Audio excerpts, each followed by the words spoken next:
निरोप घेतो देवा, आता आज्ञा असावी, काही चुकले असेल तर आम्हा क्षमा असावी। आपण सध्या आहोत गिरगाव चौपाटी येथील विविंग पॉईंटवरती आणि आपण दृश्यांमध्ये बघू शकतो कशा पद्धतीने मुंबईतील म्हणजे सर्वात जास्त गणेश उत्सव मंडळ असलेल्या मुंबईतील सर्व गणपती सध्या आपण गिरगाव चौपाटीवरील समुद्रामध्ये बघू शकतो। कशा पद्धतीने खेतवाडीचा राजा असेल, खेतवाडीचा गणराजा असेल, तसेच काळाचौकीचा महाराजा असेल किंवा परळचा राजा असेल, असे असंख्य गणपती या ठिकाणी आपण दृश्यांमध्ये गिरगाव चौपाटी येथे बघू शकतो। कशा पद्धतीने हे सर्व भाविक देखील आपल्या गणरायाला त्याची आरती करत आहेत, शेवटचा निरोप देण्यासाठी या समुद्र किनारी जमले असून ही गर्दी देखील आपण दृश्यांमध्ये बघू शकतो। काही वेळातच म्हणजे अवघ्या 2 ते 4 तासांमध्ये आपला सर्वांचाच लाडका लालबागचा राजा देखील या ठिकाणी मार्गस्थ होणार असून गिरगाव चौपाटीवर त्याला बघण्यासाठी मोठ्या प्रमाणात गर्दी जमलेली आपल्याला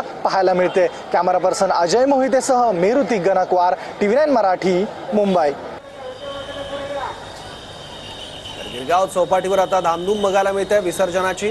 प्रशासनाकडून देखील बंदोबस्त करण्यात आलाय। मुख्यमंत्री उपमुख्यमंत्र्यांनी देखील या नियोजनाची पाहणी केली होती, त्याचा आढावा घेतला होता।